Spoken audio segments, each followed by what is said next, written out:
Sepse këtu është fitimi. Në këndvështrimin tim, nëse fiton shteti, politikanët dhe zyrtarët e korruptuar nuk fitojnë gjë, sepse këto të ardhura argëtohen në buxhetin e shtetit.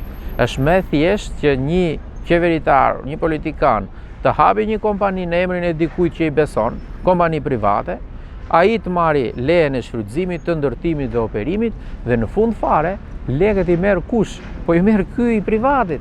Pra, kjo është skema që është ndërtuar këtu te ne. Kjo është skema pse janë prishur, le të themi, ndërmarrjet shtetërore. Se po ta ketë shteti, fitojmë ne, fitojnë qytetarët. Pse? Sepse grumbullohen më shumë të ardhura. Ka më shumë fonde për të bërë rrugë, për të bërë shkolla, për të zhvilluar arsimin e gjitha me radhë. Por në momentin kur këto i merr privati dhe paguan thjesht taksat dhe taksat i ka minimale për qytetarët, mua vjen keq ta them, po privati del me fitim, ndërkohë që shteti del me minus. Është e njëjta gjë si rasti i Keshit. Keshi del me bilanc negativ në auditet dhe kontrollet, edhe kontrollit lartë shtetit KLSH, por kompanitë private të tregtimit të energjisë në çdo vit dalin me 130 milion euro fitim. Më fal, por nuk mund t'i marrë shteti këto fitime, këto miliona euro të munguara.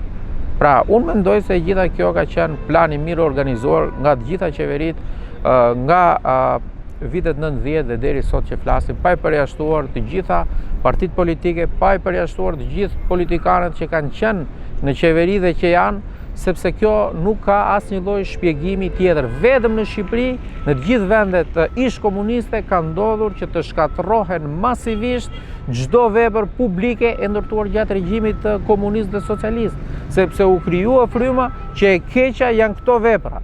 Dhe qytetarët nga padia dhe nga mos pasja e informacionit dhe situata e asaj kohe, çfarë bën, i shkatërruan.